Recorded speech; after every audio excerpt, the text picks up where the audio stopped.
So for almost 2 years, the Robert Mueller special counsel probe investigating possible ties between the Trump campaign and Russia has hovered like a dark shadow over the White House. And yesterday it cleared. The politics of this have changed. Now, to be sure, questions remain. Democrats are unhappy with the 4-page summary the Attorney General issued. They want to see the report itself and the underlying evidence. So there's still certainly battles to be fought over that.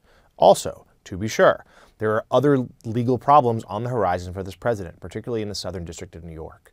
But the special counsel probe, which was an existential threat to this White House, concludes that there was no collusion between Russia and the president and his team, which of course is what Donald Trump has been telling us for 2 years, usually in all capital letters. It did not make a decision on obstruction. Mueller said there wasn't enough evidence one way or the other to make that conclusion. The Attorney General decided that there was not enough to find reasonable cause for obstruction.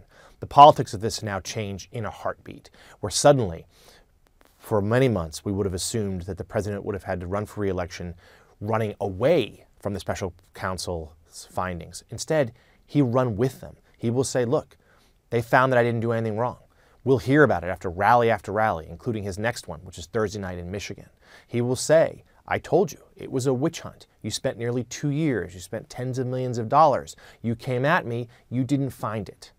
He will also link those findings to what the House Democrats are trying to do. They're launching a series of probes into all aspects of the president's life, his business, and parts of the potential ties to Russia, the shadows of the 2016 election.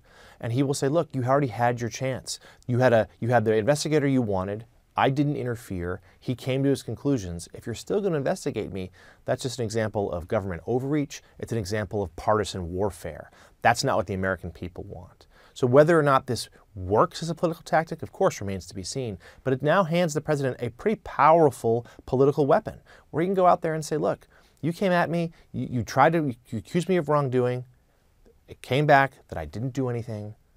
And instead, Democrats are trying to impede my agenda. They're just being obstructionists, and they're getting in the way of what I'm trying to do for the American people.